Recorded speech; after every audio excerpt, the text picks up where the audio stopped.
Бисмиллах.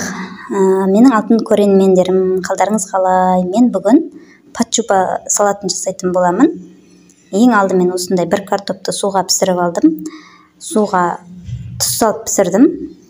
Енді осы картопымды теркіден өткізіп, осы тәрелкемнің бірінші қабатына саламын. Жақсылап өткізіп аласыздар.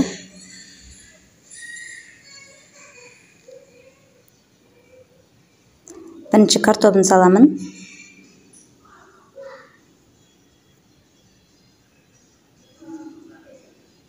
Мен бір тәрелкеге бір картоп деп есептедім. Картопты тұзға піскеннен кейін мен үстіне тұз салмаймын.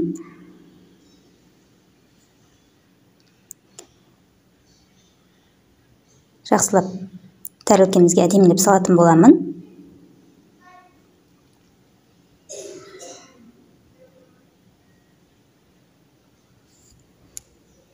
Енді осы картоптың үстіне мен майонез саламын.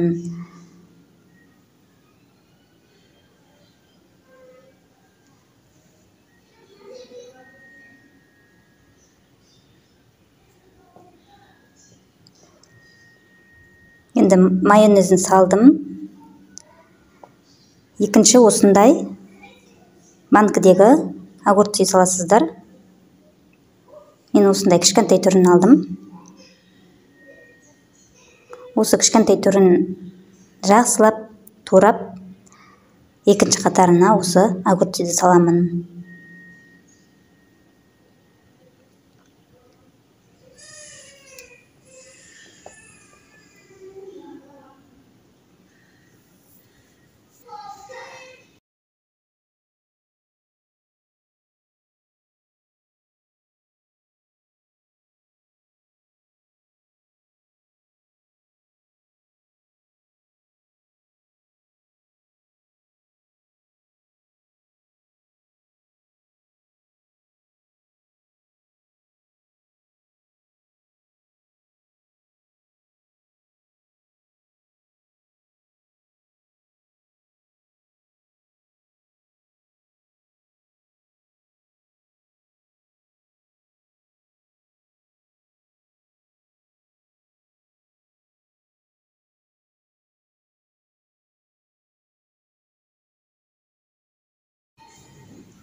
Енді барлығын жақсылап турап алдым.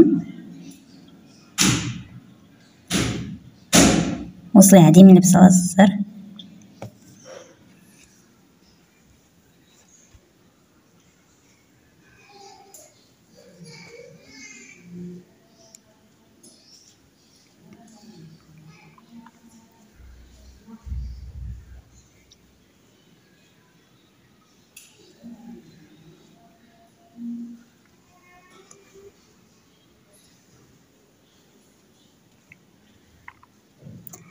Енді тағы майонез саламын үстіне. Жасалу жолы өте оңай осы салаттың. Сіздер де жасап көріңіздер міндетті түрде. Енді мен суға піскен тауық етін осылай майдалап турап алдым алдын ала. Осылай үшінші қатарына құстың етін саламын.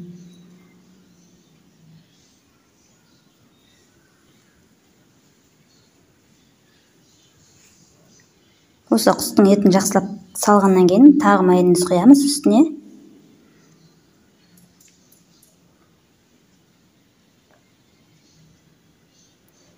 Енді мен осындай сәбізді алдын ала майға жақсылап қуырып алдым, жуа екеуін қосып.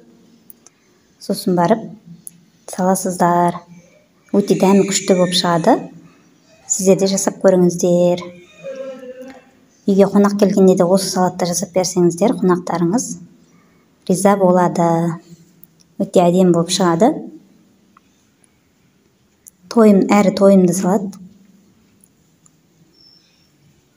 Енді тағы майонез саламын үстіне.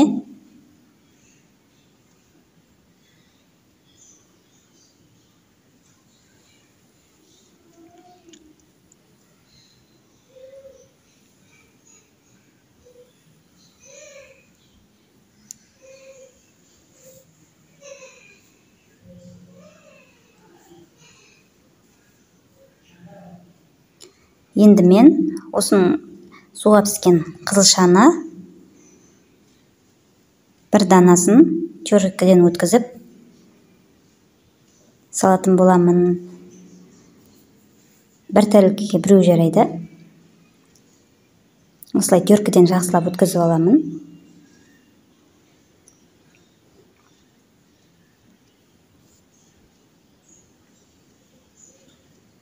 Осы салатты біз отбасымызбен жақсы көреміз, сондықтан мен осы салатты жиі жасап тұрамын.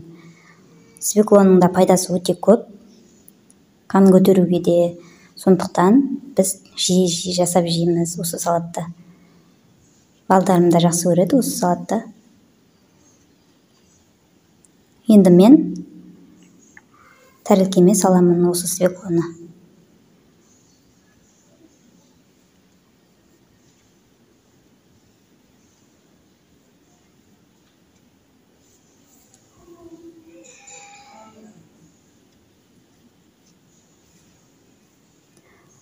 Менің алтын көрермендерім, менің каналымда әртүрлі осындай салаттар, тәттілердің рецептілері бар. Каналыма өтіп, міндетті түрде видеоның соңына дейін көріңіздер. Енді осының свекламыздың үстіне тағы майонез салатын боламын. Осы бір свекланың барлығын салып жібердім.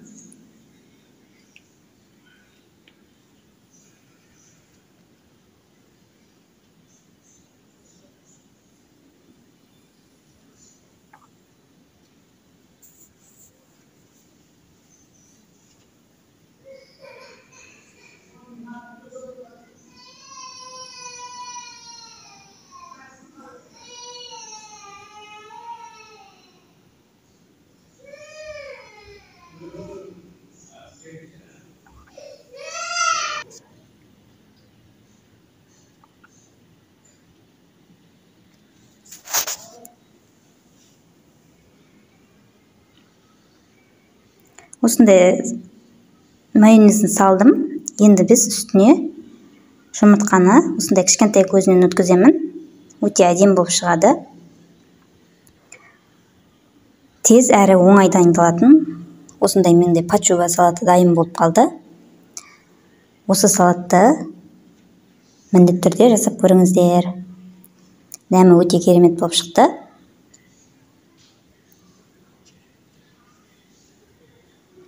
Көрермендерім, менің видеоларыма өз пікірлеріңізді жазып кетсеңіз комментарияға, лайк басыңыздар, тіркелмеген болсаңыздар тіркеліңіздер. Мені қолдап, осындай әртүрлі видеоларыма комментария қалдырыңыздар. Сіздермен болған мен Гүлжайнар. Мені келесі видеода күтіңіздер.